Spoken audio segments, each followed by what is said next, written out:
A Modest Proposal in Modern English by Jonathan Swift. Publisher's Introduction. Thank you for picking up a copy of A Modest Proposal by Jonathan Swift.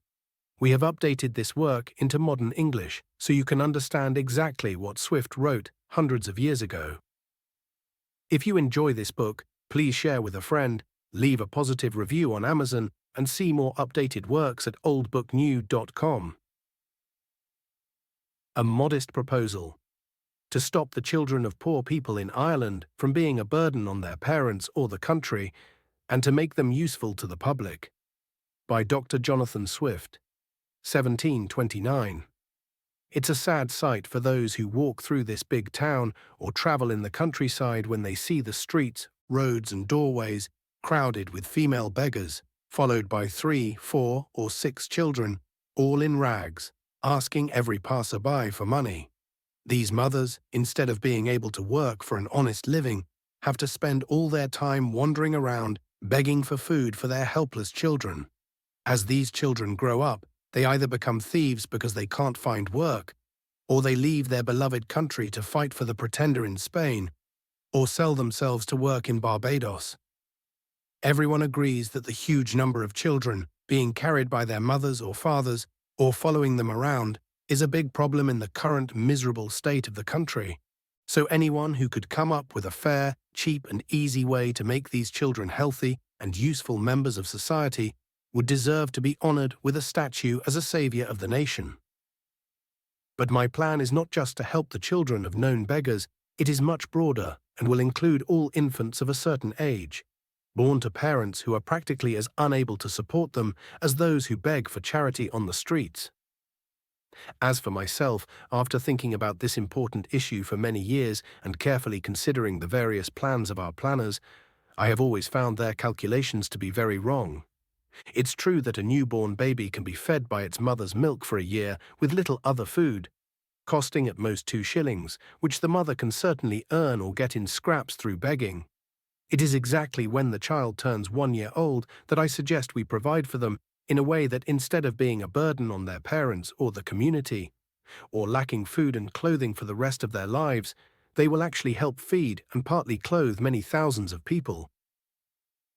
Another great benefit of my plan is that it will stop those intentional abortions and the terrible practice of women killing their illegitimate children. Unfortunately, this happens too often among us, sacrificing these poor innocent babies, I suspect, more to avoid the cost than the shame. This would bring tears and pity even to the most savage and inhuman heart. The population of this kingdom is usually estimated at 1.5 million people. Out of these, I estimate there are about 200,000 couples whose wives can have children. From this number, I subtract 30,000 couples who can support their own children, although I doubt there are that many given the current hardships in the kingdom. But even if we assume this, there will still be 170,000 women who can have children. I subtract another 50,000 for women who have miscarriages or whose children die by accident or disease within the year. This leaves 120,000 children born each year to poor parents. The question then is, how will this number be raised and provided for? As I have already mentioned, given the current situation, it is completely impossible with all the methods proposed so far. We can't employ them in crafts or farming. They don't build houses, at least not in the countryside, or work the land. They rarely manage to survive by stealing until they are 6 years old, unless they are particularly talented, although I admit they start learning the basics much earlier. During this time, they can only be considered as trainees. A leading gentleman from the county of Cavan told me that he never knew more than 1 or 2 cases under the age of 6, even in a part of the kingdom famous for quickly mastering that skill.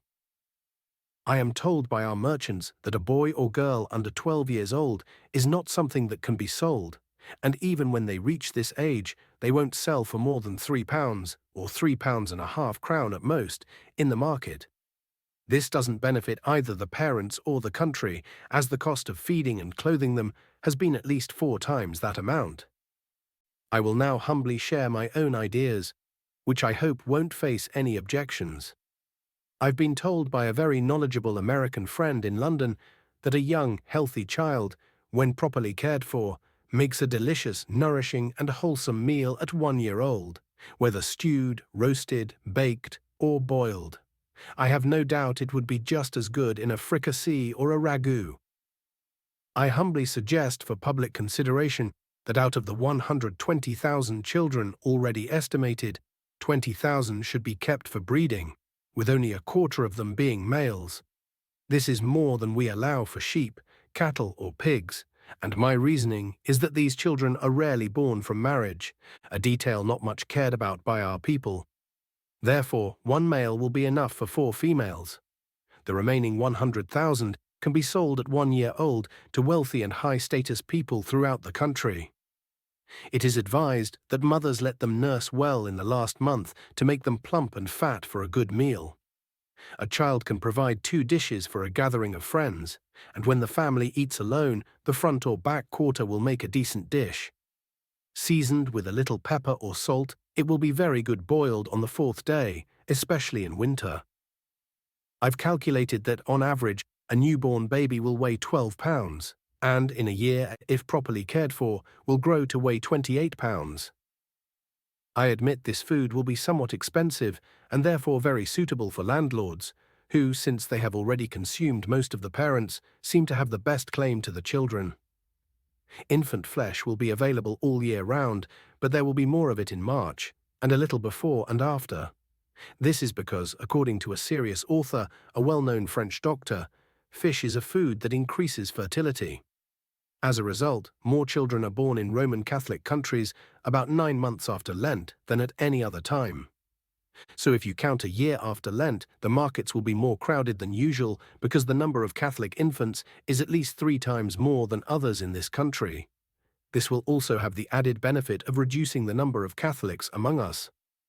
I've already calculated that taking care of a beggar's child, which includes all small farmers, labourers, and most farmers, costs about 2 shillings a year, including rags.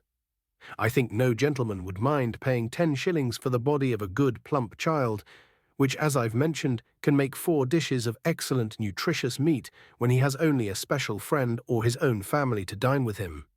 This way, the landlord will learn to be a good landlord and become popular among his tenants. The mother will make a clear profit of 8 shillings and be ready to work until she has another child.